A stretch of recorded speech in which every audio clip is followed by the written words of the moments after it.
خلالها وقف مناصفة على صدارة جدول الترتيب الهدافين مع الأرجنتيني إيكاردي، وكان حاضرا بشكل متألق جدا حقيقة منذ عودته من رحلته الاحترافية التي كانت مع نادي النصر في بطولة الدوري الإماراتي، والرجل مسجل إلى الآن في 3 مواسم 30 أو 50 هدف مع فيورنتينا 8 ومع إيلاس فيرونا 42 هدف، ويواصل مسيرته بسن 38 في كل العالم. تقدم لكن أيضا تغطية دفاعية، والكرة بعد ذلك إلى خارج أرضية الملعب، وصلت إلى رمية تماس محمد صلاح، مر من الأول مرر إلى الثاني، وصلت إلى الثالث في منطقة الجزاء.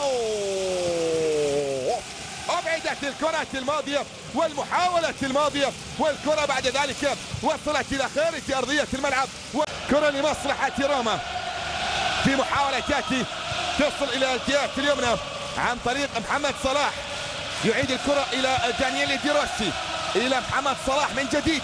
الكثير من الجدل كان حاضرا في صفقة انتقال صلاح، الكل أدرك فعليا بالقيمة الكبيرة. أوه يا عيني على لمسة من ايدين تشيكو، وصلت إلى صلاح، الفريسون في التغطية، إبعاد من الفرنسي سبراين مرة أخرى تعود من جديد لمصلحة إيلاس فيرونا، محاولة ملعوبة في الجهة اليسرى، راسية وإبعاد في اللقطة الماضية، لمسة تصل إلى محمد صلاح، تغيير في الجهة اليسرى إلى جيرفينيو، وفي عز الكلام سكت الكلام.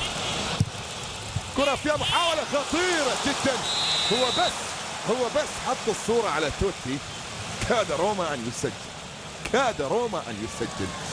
المحاولة الماضية من محمد صلاح يبدو بأن فيها راية موجودة، والتسلل في على اللاعب الإيفواري جيرفينيو، بعد كرة كان ممكن أن يخدع فيها حارس المرمى البرازيلي رافائيل، لكنها بعد ذلك بتصدي وإبعاد ومحاولة تصل إلى خارج أرضية ملعب. نعم جيرفينيو كان متسللا في اللقطة الماضية. روما في آخر 10 مواسم في المباراة الافتتاحية يسجل أرقاما مميزة جدا حقيقة، فاز في 5، تعادل في 2 وخسر في 3 في افتتاح الموسم.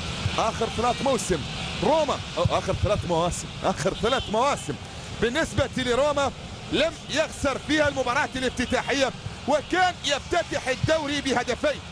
الانتصار ايدين زيكو يلعب كرة في الجهة اليمنى إلى محمد صلاح، بانطلاقاته ممكن أن يصنع الكثير من الفوارق، بمهاراته ممكن أن يخترق، بفنياته ممكن أن يسجل. ابن النيل يمكن أن يبحث عن أول أهداف في الموسم. كرة فيها محاولة أو تسديد من مسافة للمدرب رودي غارسيا، وفي الجانب المقابل أيضا هنالك ألبرتازي وباتزيني واللاعب زاكايني والبيانكيتي وفيفياني موجودين في تشكيلة المدرب ماندرليني على دكة بدلاء فريق إيلاس فيرونا.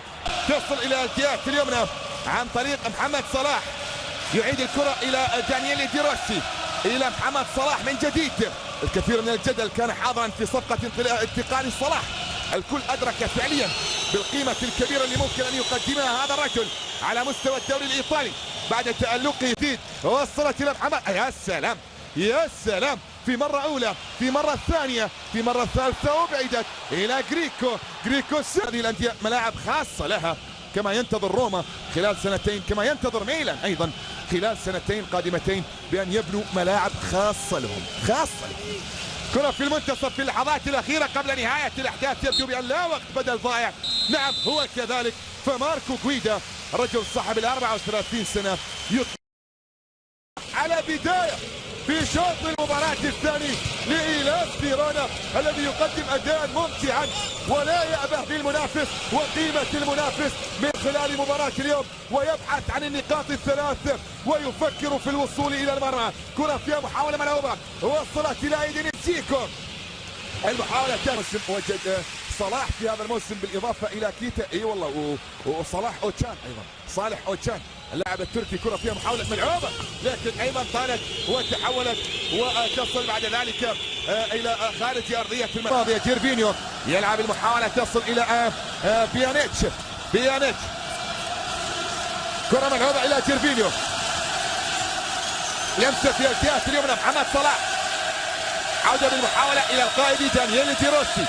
واقفين صح لعيبة فيرونا في خط الدفاع، واقفين صح بمنظومه في اسم جديد للكالكي. نعم فالكي وكيتا. صلاح يترك ارضيه الملعب، لم يظهر بالشكل المطلوب في مباراه اليوم، ولم يقدم اوراق اعتمادا رسميا من خلال احداث هذا اللقاء الاسبانيه.